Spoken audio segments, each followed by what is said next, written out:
Okay, been a while since I had a good bitch, so let's get to it. All right, so check this out. I found this, the Ivies, Badfinger before they were Badfinger. You know what I'm saying? And this record, you can't find one. I mean, they're like $1,000. You know, they're in the hundreds and hundreds of dollars. So I found this brand new sealed copy, and I'm looking at it, and obviously it's an unofficial, quasi legit thing.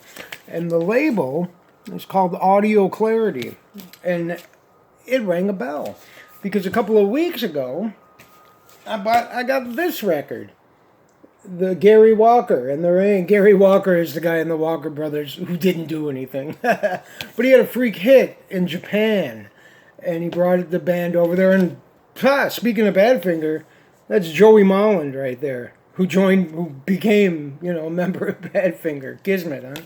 But yeah, so they got to do this record in Japan. It only came out in Japan or whatever. Again, this record is like $1,000 if you find one, and it's good and everything, but And then I noticed it's the same label. It's just, so I was curious, and there's Russian writing on there, and so like one of these quasi, where the copyright laws are not, So I wanted to check. I wanted to look into it, and oh God, what a mistake! I go on the Record Geek forums, Now, a word about Record Geeks, okay? Audiophiles, like even my tightest, record buddies. Shout out to Rob and Perry and Jim. They're all audiophiles to a degree. You know what I mean? Like they look for, quality. What the hell? But the main thing is, they're not assholes, okay? They see the wood for the trees. They have some perspective, for fuck's sake. You know what I'm saying? Try to go on some of these forums, they're like Sasquatch. You can't find them out in the wild, you know what I'm saying? So then the labels are front for the Russian mob, and they're horrible pressings, and they don't use, analog 95 million bit and fucking 180 million gram, the record's this thick, you put it on there, it sounds so good, fuck that. I was so excited to find those albums. You know what I mean? I just wanted the album of it. You know what I'm saying? Sounds fine to me. I don't know. But, it's just ridiculous. It's like if these people would understand how enjoyable it was to find those. And another thing, both of those records are $14 each. They list for half of what a fucking new release is. If you can find a new release sealed copy of an album for $14, yeah, you get a medal from me, I'll need to see some receipts too, alright? So yeah, they just suck the life out of it. It's like, well, this is great, but then, there's always these veiled personal attacks, like, oh, you're gonna give money to blah blah blah. Everybody in Badfinger is fucking dead, Like, what the hell, you know what I mean? Like, I'm taking money out of somebody's mouth. Get the fuck out of here, I mean, I've always been a fan of like bootleg albums. Bootlegs and pirates are different. I understand. But where are you going to get those? You're not going to get those records. And to have all, like, the Ivies album is so great because it's, the only thing, and to have all those songs together. They even threw in a single that wasn't on the album, 2 extra songs. I'm going to complain, I'm doing something wrong. Fuck these people. So anyway, geez, I got to light a cigarette, I'm sorry. But some of these people, too, and then it just dovetails into their favorite subject, which is, if you're going to listen to fucked up albums, blah, blah, blah, blah, blah. I say this. What I like, a great song, I can listen to it in a string and tin can, you know what I mean? What it's not going to be good?